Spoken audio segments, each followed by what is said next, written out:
আসসালামু আলাইকুম। আজকে তেহারি রান্না করে দেখাবো।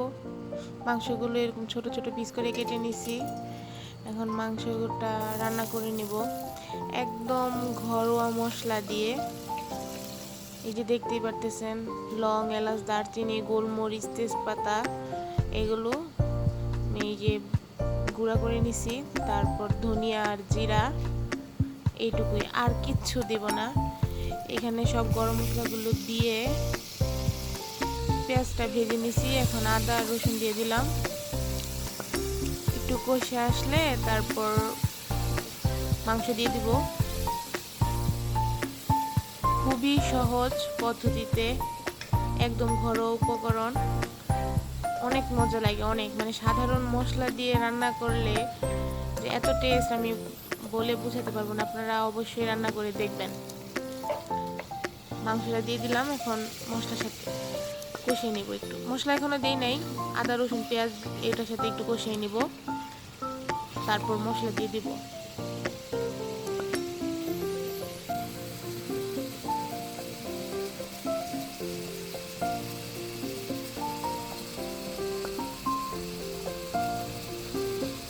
ভালো করে একটু ভাজা ভাজা হয়ে আসলে এখন মশলাটা দিয়ে দিব।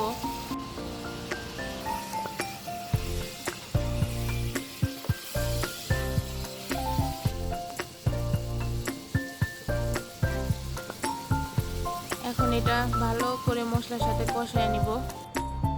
মশলার সাথে ভালো মতো কষে আসলে এখন একটু দুধ দিয়ে দিব। টক দই দিতে পারেন, আমি দুধ দিলাম।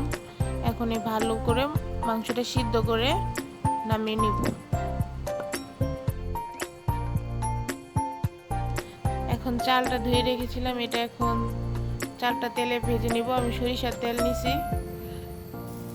ভালো করে চালটা ভেজে তারপর এখানে গরম পানি দিয়ে দিব। এখানে কি কোনো মশলা ব্যবহার করি নাই, শুধু আস্ত গরম মশলাগুলো দিছি।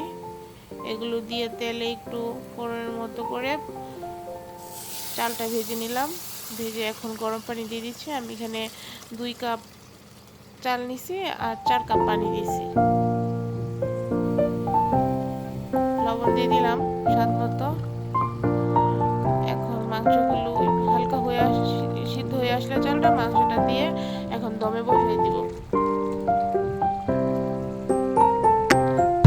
কিছুটা আলু বোখরা দিয়ে দিলাম টেস্ট বাড়ানোর জন্য। গোলাপ জল দিলাম ফ্লেভারের জন্য। এখন তাওয়াতে নিবু আঁচে বসাই দিব দমে। প্রায় 10 মিনিট পর এই যে আমার ঝরঝরা বিরিয়ানি হয়ে গেছে। তেহারি খুবই খুবই মজা হয়েছিল, আলহামদুলিল্লাহ। আপনারা অবশ্যই ট্রাই করবেন, আমাকে জানাবেন। আজকে এই পর্যন্তই। আল্লাহ হাফেজ, সবাই ভালো থাকবেন। আমার চ্যানেলটা সাবস্ক্রাইব করে পাশে থাকবেন এবং কমেন্ট করে জানাবেন কেমন হয়েছে।